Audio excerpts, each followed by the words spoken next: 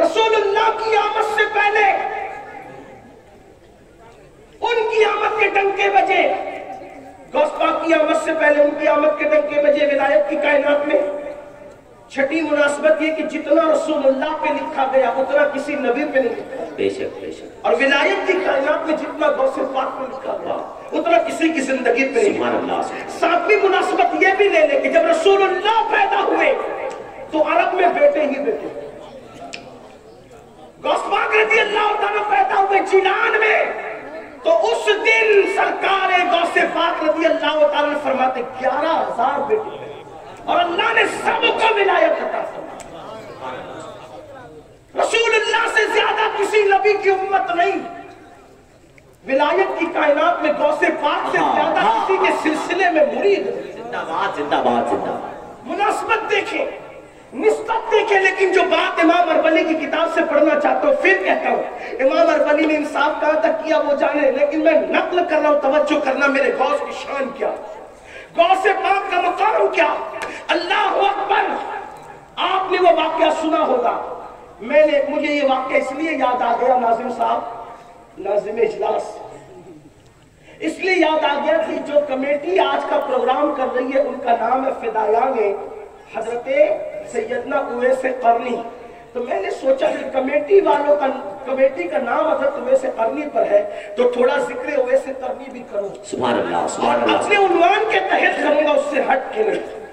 آپ نے وہ مشہور واقعہ سنا، آپ کو پتا ہے اہل سنت کی اکثر کتب میں جانت اویس قرنی کا ذکر موجود ہے کہ اللہ کے رسول علیہ السلام نے اپنا جبہ شریف، پیرہن شریف فاروق اعظم اور مولا کائنات کو دیا کہ فرمایا کہ یہ اویس کو دے دے اور اس کو میرا سلام کہنا، ٹھیک، اور فرمایا کہ اس سے کہنا کہ وہ میری امت کے لیے دعا کرے، ٹھیک۔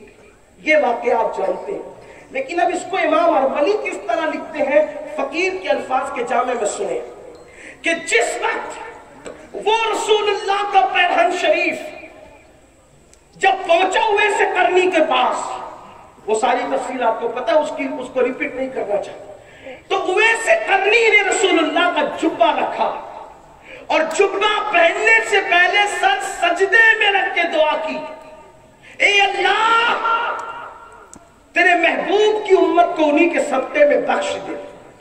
ندا آئی، اویس آدھی امت کو محبوب کو تیری دعا سے بخش دے۔ کتنی بخشی؟ آدھی امت۔ اویس قرنی نے اللہ کی بارگاہ میں ہاتھ اٹھا دیے، مولا آدھی اور بخش دے۔ آدھی بخش دی گئی، آدھی اور بخش دے۔ ارشاد ہوا نہیں، آدھی تیری دعا سے بخشا ہے اور آدھی عبد القادر جیلانی کی وجہ سے بخشے گے۔ زندہ باد زندہ باد۔ امام اربلی لکھ رہے ہیں کہ اویس قرنی نے جب دعا کی، حالانکہ ابھی غوث پاک کی ولادت نہیں ہوئی، غوث پاک کی ولادت غوث پاک کی ولادت 470 یا 471 میں ہے ہجری، 470 یا 71، اختلاف ہے ایک سال کا، 70 یا 71 میں غوث پاک کی ولادت ہوئی، یعنی رسول اللہ کے پردہ فرمانے کے تقریباً 450 سال کے بعد غوث پاک دنیا میں تشریف لائے۔ 11 ہجری میں حضور کا وصال ہوا اور 471 یا 470 میں غوث پاک کی ولادت، ٹھیک۔ اب سنیے، ابھی اویس قرنی کے دور میں غوث پاک کے والد بھی پیدا نہیں، دادا بھی پیدا نہیں، پردادا بھی پیدا نہیں، لیکن ارشاد ہو رہا ہے اویس تیری دعا سے آدھی بخشی، آدھی عبد القادر جیلانی کی وجہ سے بخشی۔ ابھی اویس قرنی نے کہا مولا یہ عبد القادر جیلانی کون ہے؟ توجہ کریں، امام اربلی تفریح الخاطر میں لکھ رہے ہیں فی مناقب عبد القادر میں، جس کو میں مفہوم کے طور پہ اپنے جامع میں اپنے الفاظ کے جامع پیش کروں، اویس قرنی نے پوچھا مولا یہ عبد القادر کون ہے؟ جس کی شان یہ کہ اللہ فرمائے کہ اس کی وجہ سے بخشیں گے اور امت کو اس کی وجہ سے بخشیں گے، تو یہ عبد القادر ہے کون؟ ارشاد ہوتا ہے یہ عبد القادر میرے نبی کے بیٹوں میں ایک بیٹا ہے۔ جو مقام نبیوں میں اللہ نے محمد الرسول اللہ کو عطا فرمایا، وہ مقام ولیوں میں اللہ نے عبد القادر جیلانی کو عطا فرمایا۔ مولا یہ رکھتا ہے، یہ ہے کہاں؟ کبھی یہ پیدا نہیں ہوا کلمت صدق عند ملک مقتدر کے مقام پر موجود ہے. اللہ اکبر. تو عرض کی مولا اس کی شان کیا ہے؟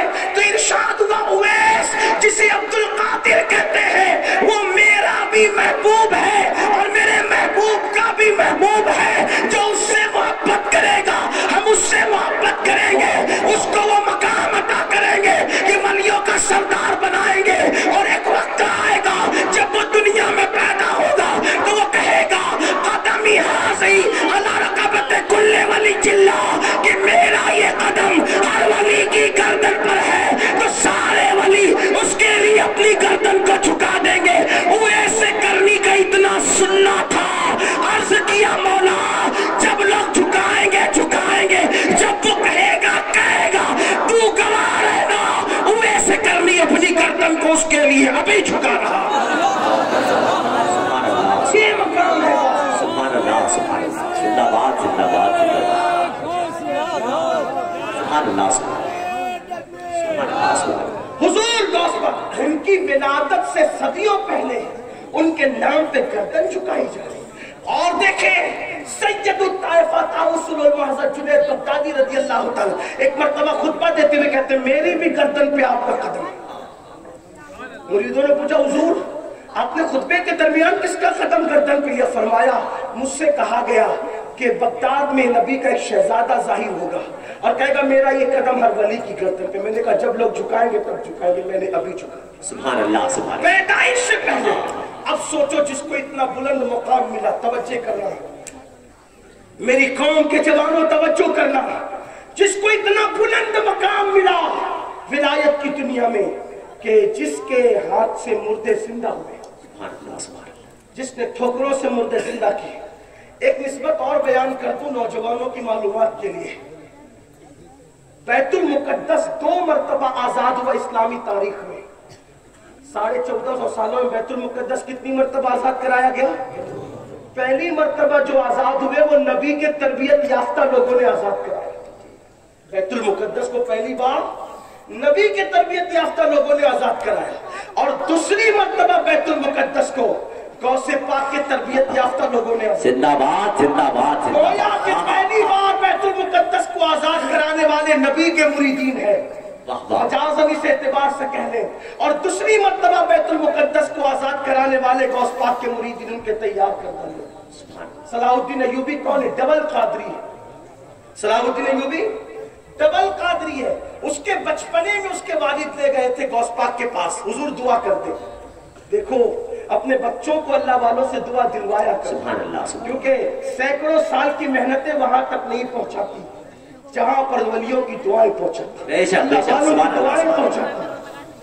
صلاح الدین کے والد کہتے اس کے لیے دعا کرو. غوث پاک کی گردن پہ ہاتھ پھیرتے ہوئے غوث پاک نے صلاح الدین کی گردن پہ غوث پاک نے ہاتھ پھیرتے ہوئے دعا کی, اللہ اس سے وہ کام لے کہ قیامت تک اس کے کارناموں کے ڈنکے بجتے. زندہ باد زندہ باد.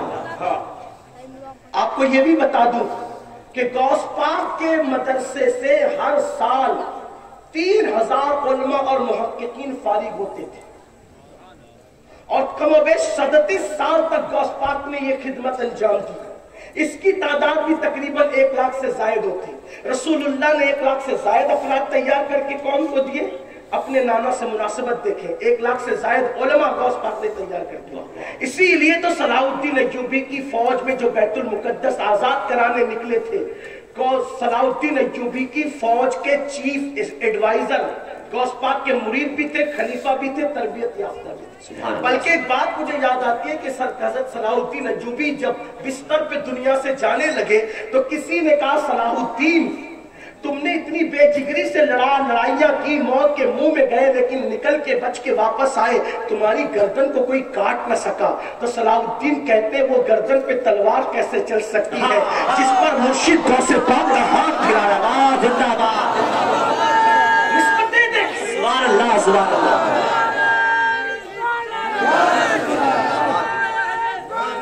سبحان اللہ سبحان اللہ. لیکن مجھے حیرت ہے جس کے ٹھوکروں سے مردہ زندہ ہو, جس کو اللہ قسمیں دے دے کے کھلائے. امام کہتے ہیں قسمیں دے دے کے کھلاتا ہے پلاتا ہے تجھے پیارا اللہ تیرا چاہنے والا تیرا جو نبی کے بے سائے کا سایہ بن کر دنیا میں آئے اس کے دل میں اللہ کی خشیت کا عالم کیا ہے اللہ کے خوف کا عالم کیا ہے ذرا توجہ کرنا آج ہماری زندگیوں میں جمعہ کی 2 رکعت کے علاوہ اور نمازیں ہے بھی نہیں مجھے بہت افسوس ہوتا ہے اتنا بڑا مجمع دیکھ کر لوگ خوش ہوتے ہیں کہ ہماری قوم اتنی آ گئی کامیاب ہو گئے ہم لیکن مجھے صدمہ ہے اتنا بڑا مجمع دیکھ کر وجہ میری قوم سننے کے لیے تو ہزاروں کی تعداد میں جمع ہے لیکن میری قوم عمل کرنے کے لیے ہزاروں کی تعداد میں جمع نہیں ہوتی اتنی بڑی تعداد مبارک پور کی یہاں موجود ہے اگر یہی قوم فجر کی نماز میں اتنی تعداد میں پہنچنے لگے تو پھر انقلاب کا عالم کیا ہوگا بڑی معذرت کے ساتھ مبارک پور والوں ہم سننے کے لیے تو جمع ہوتے ہیں لیکن ہم عمل کے لیے جمع نہیں ہوتے اور انقلاب سننے سے نہیں آتا انقلاب عمل سے آتا ہے اللہ اکبر غوث پاک کو اللہ نے یہ مقام دیا یہ مرتبہ دیا کہ ٹھوکروں سے مردے زندہ ہو رہے ہیں غوث پاک کو یہ مقام دیا کہ قسمیں دے دے کے کھلایا پلایا جا رہا ہے ان کو محبوب بنایا گیا محبوب سبحانی بنایا گیا لیکن اللہ کی خشیت کا عالم کیا ہے اللہ کے خوف کا عالم کیا ہے جب حج کو جاتے ہیں تو غلاف کعبہ پکڑ کر غوث پاک غلاف کعبہ پکڑ کر اللہ کی بارگاہ میں دعا کرتے ہیں اے اللہ عبد القادر کی مغفرت فرما اور عبد القادر کے اعمال کو قبول کر لے عبد القادر کے اعمال اگر تیری بارگاہ میں قبولیت کے قابل نہیں عبد القادر کے اعمال اگر تیری بارگاہ میں قبولیت کے قابل نہیں تو مولا قیامت کے دن تو عبد القادر کو اندھا اٹھانا اس لیے کہ تیرے بندوں کے درمیان وہ شرمندگی سے محفوظ ہو جائے آپ سے پوچھنا چاہتا ہوں جس کے اعمال کا حال یہ ہے کہ اللہ اکبر امام یافعی فرماتے ہیں غوث پاک نے کبھی کبھی ایک رات میں 1000 رکعت تک نماز ادا فرمائی غوث پاک کا 15 سال تک معمول تھا کہ آپ نے ایک رات میں قرآن مقدس ختم کیا اور 40 سال تک کے یہ معاملہ رہا کہ عشاء میں وضو کرتے ہیں روزانہ اور فجر تک وہی وضو قائم رہتا ہے یعنی سوتے نہیں ہیں بستر پر پیٹ نہیں لگاتے راتوں کو آرام نہیں کرتے بلکہ پوری رات عبادت میں گزار دیتے ہیں اب میں پوچھنا چاہتا ہوں ولیوں سے محبت کرنے والوں سے اب پوچھنا چاہتا ہوں عشق رسول کا دعویٰ کرنے والوں سے غوث پاک تو 40 سال تک عشاء کے وضو سے فجر پڑھ رہے روزانہ ہم عشاء کے وضو سے کم عشاء تو پڑھیں اور فجر کے وضو سے کم فجر تو پڑھیں اللہ اکبر آج میری قوم یہ شکوے کر رہی ہے میری قوم شکایت کر رہی ہے مولانا دیکھو دنیا میں ہمیں مارا جا رہا ہے دنیا میں ہمیں پیٹا جا رہا ہے دنیا میں ہمیں قتل کیا جا رہا ہے دنیا میں ہمارے گھروں کو آگ لگائی جا رہی ہے میں کہوں گا جس قوم نے اللہ کے گھر کو ویران کر دیا اس قوم کے گھروں کو آباد کیسے کیا جا سکتا ہے اللہ اکبر وہ کون سا جرم ہے وہ کون سا گناہ ہے جو مسلم امہ کے جوانوں کی زندگی میں نہیں بد نگاہی سے لے کر بدکاری کے اڈے تک ہمارے جوان گناہوں کے اڈوں پہ نظر آ رہے ہیں میں پوچھنا چاہتا ہوں کیا اللہ نے جوانی پاپ کے لیے دیا تھا کیا اللہ نے جوانی آوارگی کے لیے دیا تھا کیا اللہ نے جوانی اللہ اکبر آنکھوں کو آوارہ کرنے کے لیے دیا تھا کیا اللہ نے جوانی بدکاری کے لیے دیا تھا کیا یہ اللہ کا پیغام بھول گئے دنیا میں آ کر گناہوں کے اٹوں کو آباد کرنے والوں دنیا میں آ کر پاپ کے اٹوں کو آباد کرنے والوں دنیا میں آ کے اپنی پاکیزہ نگاہوں سے عورتوں پر پاپ کی نظر ڈالنے والوں میں کہتا ہوں حیرت ہے جس قوم کا عقیدہ یہ ہو کہ قبر میں رسول اللہ کا دیدار ہوگا اور جنت میں اللہ کا دیدار ہوگا اس آنکھوں سے جو قوم پوری رات زنا کے مناظر دیکھے جو قوم پوری رات سیریل دیکھے پوری رات فلمیں دیکھے سوچو تو صحیح ہمت کیسے ہوتی ہے جن آنکھوں سے قبر میں رسول اللہ کو دیکھنا ہے انہی آنکھوں سے آپ پاپ کے مناظر دیکھ رہے ہو جن آنکھوں سے جنت میں اللہ کا دیدار کرنا ہے ان آنکھوں سے تم عورتوں پر پاپ کی نظر ڈال رہے ہو آؤ عشق رسول کا دعویٰ کرنے والوں مولا کائنات شیر خدا سیدنا علی کرم اللہ تعالی وجہ الکریم کہتے ہیں میرا علی، میرا امام، میرا مولا سرکار علی مرتضیٰ کہتے ہیں کہ میں نے قصداً جان بوجھ کر کبھی اپنے خود کے سطر کو بھی نہیں دیکھا۔ اللہ اکبر، اللہ اکبر، سبحان اللہ، سبحان اللہ۔ تھوڑی دیر ذرا اس پہ غور کرنا۔ مولا کائنات کہتے خود کا سطر قصداً میں نے نہیں دیکھا۔ پوچھنے والے نے پوچھا حضور یہ تو ضرورت بھی ہے اور مجبوری بھی ہے، آپ کو بھی حیرت ہوگی، لیکن اپنے پہ علی کو قیاس نہیں کرنا، اس لیے کہ علی اس ہستی کا نام ہے۔ قاضی ثناء اللہ پانی پتی تفسیر مظہری میں لکھتے ہیں کہ علی کے مرتضی دنیا میں آنے سے پہلے لوگوں کو ولایت بانٹتے تھے۔ قاضی ثناء اللہ پانی پتی نے تفسیر مظہری میں لکھا ہے کیا دور آدم سے لے کے دور مصطفیٰ جان رحمت تک جتنے انبیاء کی امت میں ولی ہوئے سب علی کے فیضان سے ہوئے۔ اس لیے اپنے آپ کو علی کی طرح نہیں سمجھنا، قیاس نہیں کرنا مولا علی کہ میرے بغیر تو سطر دیکھے بغیر نہیں جی سکتا، علی کیسے جی گئے؟ میں نے کہا جس کے رتبے ہے سرا ان کو سرا مشکل ہے۔ علی تو لوگوں کی سمجھ میں کیا آ سکتے ہیں، وہ تو کہتے ہیں کہ میں گھوڑے کی ایک رکاب پہ پیر رکھتا ہوں اور دوسرے پر پیر رکھنے سے پہلے پہلے قرآن ختم کر لیتا ہوں۔ سبحان اللہ، سبحان اللہ، کیا تولو گے؟ سبحان اللہ، سبحان کیسے تولو گے؟ اوقات ہے تولنے کی۔ جس کی بیوی سیدہ زہرا بنت پیغمبر، جن کے بیٹے حسنین کریمین جنتی جوانوں کے سردار، جس کا بھائی خاتم النبی، بھائی کہہ رہا ہوں، ہاں اگرچہ علی پاک نے پوری زندگی نبی کو بھائی نہیں کہا، لیکن نبی کہتے رہے انت اخی فی الدنیا والآخرہ، کہ تم میرا دنیا میں بھائی اور آخرت میں بھائی۔ سوچو، غور کرو، اس وقت میرا عنوان وہ نہیں ہے، جب عنوان ہوگا تو وہ بھی ہوگا، لیکن بات آئی تو میں نے اس کی غور کریں کہ مولا کائنات فرما رہے میں نے قصداً جان پوچھ کر کبھی اپنا سطر نہیں دی۔ پوچھنے والے نے پوچھا مولا یہ تو مجبوری بھی ہے اور ضرورت بھی ہے، پھر آپ نے کیوں نہیں دیکھا؟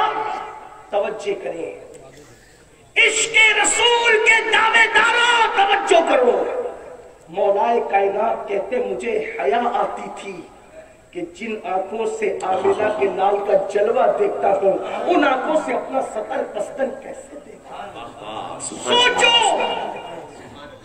غیرت عشق مصطفیٰ اگر سیکھنا ہے تو صحابہ سے سیکھو، خلفائے راشدین سے سیکھو، اہل بیت اطہار سے سیکھو۔ غور تو کرو، سوچو تو صحیح کہ جن آنکھوں سے نبی کا جلوہ دیکھتا ہوں ان آنکھوں سے اپنا سطر دیکھنے میں حیا آتی ہے، اور یہاں عشق رسول کا دعویٰ، حضور علیہ السلام کی زیارت کا دعویٰ، حضور علیہ السلام کے دیدار کا دعویٰ۔ ہم کیا کیا دیکھ رہے ہیں؟ ہم نے اپنی آنکھوں کو کیسے آوارہ کر دیا ہے۔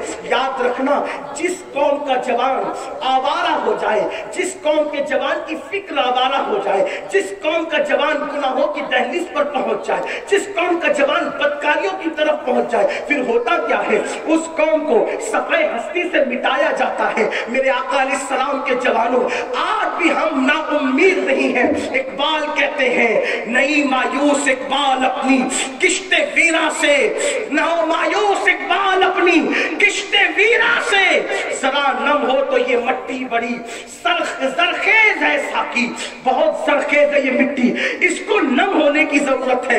اے میری قوم کے جوانوں، یقیناً تمہارے دلوں میں عشق رسول کے چراغ چل رہے ہیں، تمہارے دلوں میں محبت رسول کے چراغ چل رہے ہیں، تمہارے دلوں میں صحابہ، اہل بیت، خلفائے راشدین، اولیاء کاملین کے چراغ چل رہے ہیں، لیکن دنیا نے تمہیں راستے سے ہٹانے کی کوشش کی، دنیا نے تمہیں برائیوں سے کی دہلیز پہ لانے کی کوشش کی، دنیا نے تمہیں اللہ کے گھر سے دور کر کے گناہوں کے اڈوں کو آباد کرنے والا بنا دیا۔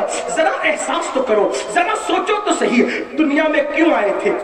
آنے کا مقصد کیا تھا؟ اور ہم کیا کر رہے ہیں؟ قرآن کہتا ہے الذی خلق الموت والحیات لیبلوکم ایکم احسن عملا، کہ ہم نے موت اور زندگی کو پیدا کر کے تمہارا امتحان لیا، تمہیں آزمایا کہ کون تھوڑی سی زندگی کو پا کر اچھا عمل کرتا ہے، اور ہم گناہ میں لگ گئے، اور لوگ یہ سوچتے ہیں ارے اللہ تو معاف کرنے والا والا ہے، اللہ تو کریم ہے، معاف کر دے گا۔ امام المتکلمین حضرت مولانا نقی علی خان علیہ رحمہ جو امام اہل سنت کے والد ہیں، کتنا خوبصورت جملہ لکھتے ہیں، فرماتے ہیں اللہ کو کریم جان کر گناہ کرنے والے، اللہ کو کریم جان کر گناہ کرنے والے اللہ کو قادر جان کر زہر کیوں نہیں کھاتا؟ جب وہ قادر ہے کہ تیرے زہر کھانے پر بھی تجھے زندگی دے سکتا ہے، تو تو نے اللہ کو کبھی قادر جان کر زہر تو نہیں کھایا، اور اللہ کو کریم جان کے گناہ کرتا ہے۔ اللہ کو کریم جاننے اور ماننے کا مطلب یہ نہیں کہ زنا کے اڈوں کو آباد کرو اس کو کریم جانے، شراب کے اڈوں کو آباد کرو، یہ تو اس کی غیرت کو چیلنج ہے، چیلنج۔ اس کو کریم جاننے کا مطلب بزرگوں سے سیکھو، نیکیاں کرتے اور اللہ سے ڈرتے، عبادت کرتے اللہ سے ڈرتے، تقوی پرہیزگاری کرتے اللہ سے ڈرتے۔ دیکھو تو صحیح سرکار غوثیت مآب شیخ عبد القادر جیلانی، ایک مرتبہ عید کے دن غوث پاک کو کسی نے روتے ہوئے دیکھا تو عرض کیا یا غوث الثقلین آپ رو رہے ہیں؟ فرمایا ہاں، عید کے دن کہ عبد القادر کی عید اس دن ہوگی جس دن اس کا ایمان پر خاتمہ ہو۔ زندہ باد، زندہ باد، سبحان اللہ، سبحان اللہ۔ آج ہم جنت کے ٹھیکیدار ہو گئے، جمعہ کی 2 رکعت پڑھ کر مسجد سے ایسے بھاگتے ہیں جیسے اسکول کی چھٹی ہونے پر بچے کلاس روم سے بھاگتے ہیں۔ جس قوم کا دل مسجد میں نہ لگے وہ قوم عزت کے ساتھ زمین پہ کیسے جیے؟ بے شک بے شک بے شک۔ عشق رسول کا دعویٰ، مجھے حیرت ہے جن کا عشق رسول ان کو مسجد تک نہیں لے جاتا فجر کی نماز میں، تو ان کا عشق رسول انہیں جنت میں کیا لے جائے گا؟ عشق رسول تو پہلی رات کی دلہن کا حجرہ چھڑوا کر میدان میں جان کر، زندہ باد، زندہ باد، زندہ باد۔ عشق رسول کبھی کمزور نہیں ہے، عشق رسول واقعی جنت تک لے جائے گا۔ لیکن میں پوچھنا چاہتا ہوں، اتنا کمزور عشق رسول آپ کا کہ جو مسجد کی زینے تک نہ لائے؟ عشق رسول تو وہاں لے جاتا ہے جہاں فرشتوں کی پرواز بھی تھک جاتی ہے، عشق مصطفیٰ وہاں لے جاتا ہے۔ کوئی اڑ کے رہ گیا بام تک، کوئی کہکشاں سے گزر گیا۔ عاشقوں کی زندگی تو دیکھو، اس کا مطلب یہ کہ ہم عشق رسول کا دعویٰ کر رہے ہیں لیکن عشق رسول ہے کہاں؟ محبت رسول ہے کہاں؟ ارے جسے عشق ہوتا ہے پہلی بات اس کی عاشق کی پہلی نشانی یہ ہے کہ اس کی نیند اڑتی ہے، اس کو نیند نہیں آتی۔ اور ہم کیسے عاشق کہ فجر میں ہم اٹھتے ہی نہیں، اور لوگ کہتے ہیں میری آنکھ نہیں کھلتی فجر میں کہتا ہوں ٹرین پکڑنے کے لیے کھلتی ہے، بچے کو اسکول پہنچانے کے لیے کھلتی ہے، نوکری پہ جانے کے لیے کھلتی ہے، اللہ کی عبادت کے لیے نہیں کھلتی۔ اور ہم کیا کریں؟ ہم تو جنتی ہیں، ہمیں جنت میں جانے سے کون روکے گا؟ میں کہتا ہوں اللہ کے بندو، جس کی زندگی میں خوف خدا نہیں، گناہوں کی آبادی، گناہ گناہ گناہ، وہ کیسے دعویٰ کر لیں جو وہ جنت میں جانے کا؟ جن کے باپ دادا جنت بیچتے رہے، جنت بانٹتے رہے، بلکہ خود کو جن کو جنت بانٹنے کا اللہ نے اختیار دیا، ان لوگوں کا خوف تو دیکھو۔ ایک نام آپ نے سنا ہوگا، حضرت سیدنا امام جعفر صادق۔ امام جعفر صادق کو جانتے، چھٹے امام اہل بیت، اور کیسے امام ہے پتہ ہے؟ امام جعفر صادق امام اعظم جن کی جوتیاں درست کرتے، امام اعظم کروڑوں حنفیوں کے امام جن کی جوتیاں سیدھی کرتے۔ میں حیران ہوں، جب جوتیاں سیدھی کرنے والا اتنا بڑا ہے تو جس کی جوتیاں ہوگی وہ کتنا بڑا ہے؟ توجہ کرنا۔ امام اعظم کہتے ہیں کہ اگر امام جعفر صادق نہ ملے ہوتے تو نعمان ہلاک ہو گیا۔ یہ امام جعفر صادق، داتا صاحب، داتا علی حجوری جانتے ہیں؟ داتا علی حجوری رحمت اللہ تعالیٰ علیہ، یہ کون ہے پتہ ہے؟ امام حسین کی، امام حسن کی نسل، 2 بیٹوں سے چلتے۔ امام حسن کی نسل ایک تو حضرت امام حسن مصنع سے اور ایک تو حضرت زید سے۔ تو جو جناب زید کی اولاد سے نسل حسن چلی، یہ زید شہید مظلوم نہیں، وہ امام زین العابدین کے بیٹے، ایک امام حسن کے بیٹے تھے زید، ان سے نسل چلی۔ تو اسی نسل میں حضرت داتا علی حجویری پیدا ہوئے، یہ بھی حسنی سید ہے، لیکن بعد میں ایک مقام آیا وہ نسل وہیں رک گئی، اور امام حسن مصنع سے جو نسل چلی وہ آج تک چل رہی ہے، اور امام مہدی بھی جو ہوں گے وہ امام حسن کی اولاد، یہ بھی سن لیجیے۔ لیکن جو امام جعفر صادق ہے رضی اللہ تعالیٰ عنہ، ان کی شان کون بیان کر رہا ہے؟ داتا علی حجویری رحمت اللہ تعالیٰ علیہ۔ وہ لکھتے ہیں کہ امام جعفر صادق جب لوگوں سے مسافہ کرتے تھے اور ملتے تھے، توجہ کیجیے، تھوڑا دھیان دینا، اہل بیت اطہار کے دل میں اللہ کا خوف، جنہیں جنت بانٹنے کا حق تھا، جنہیں جنت دینے کا حق تھا، جن کی محبتوں سے جنت ملنا ہے نا، لیکن سوچے تو صحیح ان کے دلوں کا خوف کیا تھا۔ امام جعفر صادق جب لوگوں سے ملتے ہیں تو کہتے ہیں وعدہ کرو اگر تمہاری بخشش ہو گئی قیامت میں تو میری سفارش کرنا۔ توجہ کریں، کون کہہ رہا ہے؟ امام جعفر صادق جیسا سید، اگر تمہاری بخشش ہو گئی تو میری سفارش کرنا، اور میری بخشش ہوئی تو میں تمہاری سفارش کرنا۔ زندہ باد، زندہ باد۔ تو لوگ کہتے ہیں حضرت آپ تو سید ہیں، امام جعفر صادق کو لوگ، اور وہ بھی کیسا سید؟ علامہ عبد الرحمن جامی لکھتے اپنی کتاب میں کہ ایک مرتبہ امام جعفر صادق کے پڑوسی نے کہا کہ حضرت آپ مجھ سے ایک مکان خرید لیں، تو میں دے دو، کتنے میں دو گے؟ تو علامہ عبد الرحمن جامی کہتے ہیں کہ امام جعفر صادق نے کہا جنت میں محل لے لو اور اپنا مکان دے دو۔ کچھ لوگ ہوتے ہیں عقیدے کے پکے ہوتے ہیں، کچھ لوگ ڈلمل یقین لوگوں کو کچھ نہیں ملتا، جو پکے ہوتے ہیں ان کو ملتا ہے۔ حضور شیخ الاسلام نے کہا تھا نا، یقین والے کہاں سے چلے کہاں پہنچے، جو اہل شک ہے اگر میں مگر میں رہتے، شک والے تو ہمیشہ اگر مگر میں ہے، لیکن اہل یقین کی بات کر رہا ہوں۔ امام جعفر صادق نے کہا جنت کا محل لے لے، اپنا مکان دے دے، لکھا پڑھی ہو گئی، آپ نے تحریری پرچہ دے دیا، جنت کا محل لو، اپنا مکان دو۔ وہ حج کو گیا جس نے مکان بیچا تھا اور اس کا انتقال ہو گیا، اس کا انتقال ہو گیا، گھر والے آئے کہا حضرت ہمارا مکان کا میں تو خرید چکا۔ کہا آپ نے دیا کیا تھا؟ کہا جنت کا محل دیا تھا اور مکان جو وہ لیا تھا۔ اتفاق کی بات، جب وہ انتقال کیا نا تو اس نے وصیت کی تھی یہ پرچہ میرے کفن میں رکھ دینا جو امام جعفر صادق نے دیا۔ تو گھر والے کہنے لگے یہ بھی کوئی سودا ہے کہ جنت کا محل دے دو اور اپنا مکان دے، جب اپنا مکان دے دو جنت کا محل لے لو، یہ کوئی سودا ہے؟ فرض سودا تو اس سے کیا تھا۔ تو کہا ہمیں کیسے پتا چلے کہ اس کو محل ملا کہ نہیں ملا؟ کہا جاؤ اس کی قبر پہ جا کے پوچھو ملا کہ نہیں ملا۔ گھر والے قبر پر گئے اور کہا کہ بتاؤ جعفر صادق کا وعدہ کیسا تھا؟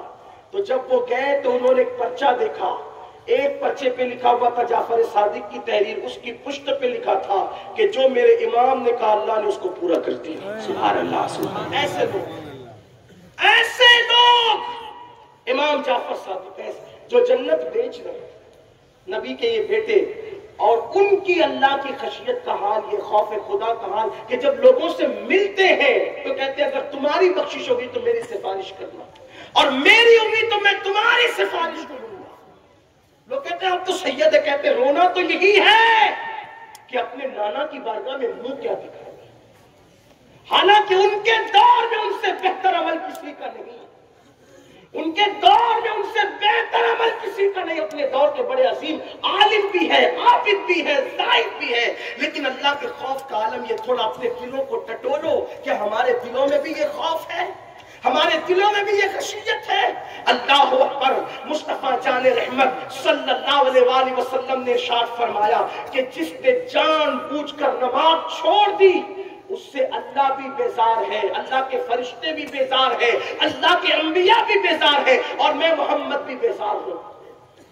یہ فرمان پہنچنے کے بعد میری قوم مسجدوں کو ویران کیے، داڑیاں مڈا کر کٹروں میں پھینکنا آج مسلم نوجوانوں کا شعار بن چکا، شراب کے اڈوں کو آباد کرنا آج مسلم جوانوں کا شعار بن چکا۔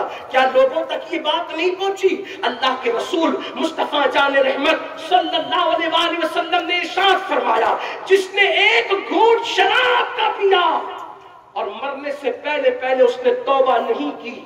جب وہ اپنی قبر سے اٹھے گا یا تو اس کا چہرہ سور کی طرح ہوگا یا تو اس کا چہرہ بندر کی طرح ہوگا, اور اس کے منہ سے پاخانہ نکل رہا ہوگا, اور جن کٹوروں سے, جن آلات کے ذریعے سے وہ نشہ کرتا تھا, وہ آلات اس کے گلے میں لٹک رہے ہوں گے, اور اس کے پورے جسم پر سانپ اور بچھو چپکے ہوئے ہوں گے, اور اس پہ اللہ کی لعنت برس رہی ہوگی, اور فرشتے کہیں گے یہ وہ ہے جو دنیا میں نشہ کرتا تھا.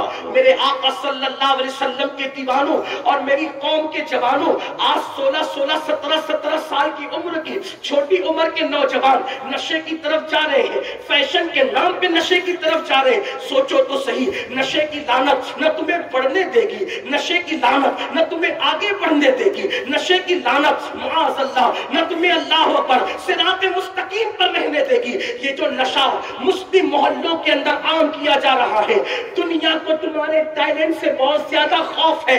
دنیا تمہیں پڑھنے نہیں دینا چاہتی, دنیا تمہیں لکھنے نہیں دینا چاہتی. دنیا کو اچھی طرح پتا ہے جس دن مسلمان جوان پڑھ لے گا اس کا مقابلہ دنیا کی کوئی طاقت نہیں کر سکتی. لوگوں کو پتا ہے جس دن تم بزنس کے میدان میں قدم رکھو گے کوئی تم سے آگے نہیں بڑھ سکے گا.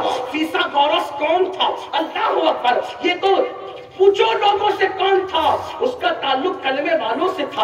اسی طریقے سے آپ دیکھیں ابو علی سینا کو آپ دیکھ لیں, اسی طریقے سے لقمان حکیم کو آپ دیکھ لیں, ان لوگوں کا تعلق کسی نہ کسی نبی سے ہے. تو ایمان والوں کو پڑھنے نہ دو, لوگوں کا منصوبہ پڑھنے نہ دو, انہیں اچھا بزنس کرنے نہ دو, ان کو غریب بناؤ, ان کو مفلس بناؤ, ان کو جاہل بناؤ. اس لیے کہ جب یہ جاہل رہیں گے, یہ مفلس رہیں گے, تو ان کو غلام بنانا آسان ہوگا. ہندوستان کی سرزمین پر جو حالات بنے ہوئے ہیں اس وقت میں مسلمانوں کو 3 چیزوں پہ توجہ دینی چاہیے. ایک تو دیندار بنو, ایک تو مالدار بنو, اور ایک تو ایجوکیشن کو عام کرو. مبارک پور والوں, اگر تم ایجوکیشن کی بات نہ کرو گے تو کون کرے گا؟ یہ تو وہ قصبہ ہے جس کے چراغ سے پوری دنیا کے اندر چراغ مصباح جلاتے نظر آ رہے ہیں. اس سرزمین پر علم کی شمع کو لے کے آگے بڑھنا ہوگا. آج مسلمان کہتے ہیں مولانا میں اپنے بچے کو نہیں پڑھا سکتا کیونکہ میں غریب ہوں. میں کہتا ہوں میرے نوجوان غربت کی شکایت نہ کر. کیا تجھے نہیں پتا عورتوں نے اپنے یتیم بچوں کو چرخہ کاٹ کر کے پڑھایا تھا؟ غوث پاک کو کس نے پڑھایا؟ محبوب الہی کو کس نے پڑھایا؟ ان کی ماؤں نے پڑھایا. اپنے خرچے پہ کنٹرول کرو. آج ایس ایس سی اور ایچ ایس سی کے بعد جو ہے ہم اپنے بچوں کو کام سے لگا دیتے ہیں, ہمارے بچے آگے نہیں بڑھ پاتے. میری گزارش ہے مبارک پور والوں, مذہب کی تعلیم کے میدان میں جس طرح ہم آگے بڑھ رہے ہیں ویسے دنیاوی ایجوکیشن کے معاملے میں بھی آگے بڑھنا چاہیے. اور یاد رکھنا اگر آپ آگے بڑھے تو, اور پھر یہ بھی کہتا ہوں ڈاکٹری بھی ہم کراتے تو بی ایم ایس والی کرواتے ہیں, مجھے اس سے کوئی اختلاف نہیں, نہ میں اس کو حقارت کی نظر سے دیکھتا ہوں, لیکن ستاروں کے آگے جہاں اور بھی ہے, ابھی عشق کے انتہا اور بھی ہے. تو شاہی پرواز ہے کام تیرا, تیرے سامنے آسماں اور بھی ہے. بڑی بڑی ڈگریاں خود بھی اپنے بچوں کو دلواؤ. مولا کائنات فرماتے ہیں تمہارے ماں باپ نے تم کو جتنا پڑھایا اس سے زیادہ تم اپنی اولاد کو پڑھانا, کیونکہ تمہارے دور سے زیادہ تیز رفتار دور تمہاری اولاد کا دور ہوگا. اس لیے اگر چیلنج کو مقابلہ کرنا ہے, چیلنج سے نپٹنا ہے, چیلنج سے نپٹنا ہے, اپنی اولاد کو آگے بڑھاؤ. کیا یہ دور نہیں لا سکتے کہ اللہ اکبر کہ قوم کا جو آئی ایس ہو وہی تراویح کی امامت بھی کر رہا ہو, وہی قوم کا آئی پی ایس ہو وہ آئی پی ایس ہو تراویح کی امامت بھی کر رہا ہو. آپ کہیں گے یہ کیسے ہو سکتا ہے؟ میں نے کہا اسی ہندوستان میں ہوا ہے کہ جو ظہر کی اذان سے پہلے ہندوستان کی عدالتوں میں فیصلہ کر رہا تھا, ظہر کی اذان کے بعد وہی مسلح امامت پہ نظر آتا ہے, اور اسی جج کو دنیا علامہ فضل خیر آبادی کے نام سے جانتی ہے. کیا وہ دور نہیں آ سکتا کہ 11 مہینے تک اکھنڈ بھارت پہ حکومت کرنے والا رمضان شریف میں دلی کی جامع مسجد میں تراویح سناتا ہے وہ کون حافظ قرآن تھا کہ 11 مہینے اکھنڈ بھارت پہ حکومت کرتا تھا اور پھر رمضان شریف میں دلی کی جامع مسجد میں تراویح سناتا تھا؟ اسی حافظ قرآن بادشاہ کو دنیا محی الدین اورنگزیب عالمگیر کے نام سے جانتی ہے. ہمیں پھر وہی دل لانا ہے. لوگ ترقی کریں گے آگے جا کے، ہم ترقی کریں گے نبی کے قدموں میں آ کے. لوگوں کو ترقی کرنا ہے تو آگے جائے، ہمیں ترقی کرنا ہے تو نبی کے قدموں میں آئے. آج یہ بہت لمبی نہیں کرتا، بس اتنا ضرور کہوں گا، اپنے اخراجات پہ کنٹرول کرو، اپنے خرچوں پہ کنٹرول کرو. آدھی روٹی کھاؤ. ہمارے ماہرہ کے بزرگوں نے پیغام دیا، آدھی روٹی کھائیں گے، بچوں کو پڑھائیں گے، دیندار بنو، مالدار بنو، ایجوکیٹڈ بنو. آپ کو یہ بات کہتے ہوئے بات ختم کرنے لگا ہوں، اور ایک ہی بات عرض کروں گا، ایک بات عرض کروں گا، اس کے بعد بات مکمل کروں گا. اپنے بچوں کو انٹرنیٹ سے دور رکھو، اپنے بچوں کو اسمارٹ موبائل سے دور رکھو، اپنے اور خود بھی دور رہو. موبائل کا استعمال اتنا ہی کرو جتنی ضرورت ہے. مجھے حیرت ہے، منبر والے بھی موبائل کے بغیر نہیں رہ سکتے، مسجد کے اندر بھی لوگ موبائل کے بغیر نہیں رہ سکتے. اب تو لوگ ٹوائلٹ پہ جا کر بھی موبائل نہیں چھوڑ رہے. نشہ طاری ہو گیا ہے موبائل کا. نہیں، آپ سوچتے ہیں یہ جو نئے نئے فنکشن موبائل پر آ رہے ہیں، دنیا تم سے پیار کرتی ہے اس لیے نئے فنکشن آ رہے ہیں؟ نہیں، اگر ان کو تم سے پیار ہے وہ تمہیں روٹی کپڑا اور مکان دیتے، لیکن وہ فنکشن کیوں ڈالے؟ تاکہ تم الجھے نہ. آپ سوچو جو گندے گیم تمہارے بچے کھیلتے ہیں، اسرائیل میں اس پہ پابندی لگی ہوئی ہے. وہ دنیا کو گیم دینے والوں کی یہاں پابندی کیوں ہے؟ وہ چاہتے ہیں ہمارے بچے پڑھے، تمہارے نہ پڑھے، اور انہیں کسی اور سے کوئی ٹینشن نہیں. انہیں ٹینشن ہے تو محمد رسول اللہ کے غلاموں سے. اتنا یاد رکھنا، جہاں ایمان ہے خوف انہی لوگوں سے کیا جاتا ہے، تباہی انہی لوگوں کی طرف بھیجی جا رہی ہے. اور تم ہو کہ احساس ہی نہیں، احساس ہی نہیں. کب تک گناہ گناہ گناہ میں ڈوبے رہو گے؟ کیا گناہ کرنے آئے تھے؟ مغرب گناہ کرتے کرتے تھک گیا، یورپ گناہ کرتے کرتے تھک گیا، اور تم گناہوں میں ڈوبے جا رہے ہو. ہمارے بزرگوں نے کہا ہے، جہاں گناہ ہے وہاں فنا ہے.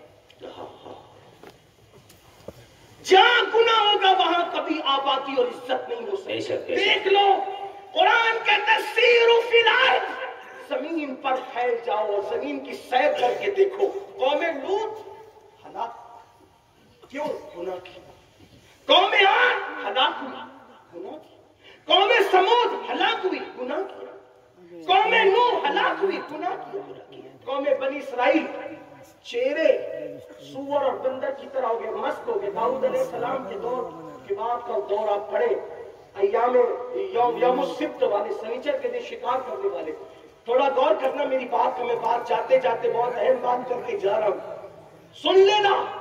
قوم عاد ہلاک گناہ کی، سمود ہلاک، قوم صالح ہلاک. کس کی وجہ سے؟ گناہ کی وجہ. قوم بنی اسرائیل ہلاک، یہ سب حالانکہ بنی اسرائیل سے ہی تھے ہلاک.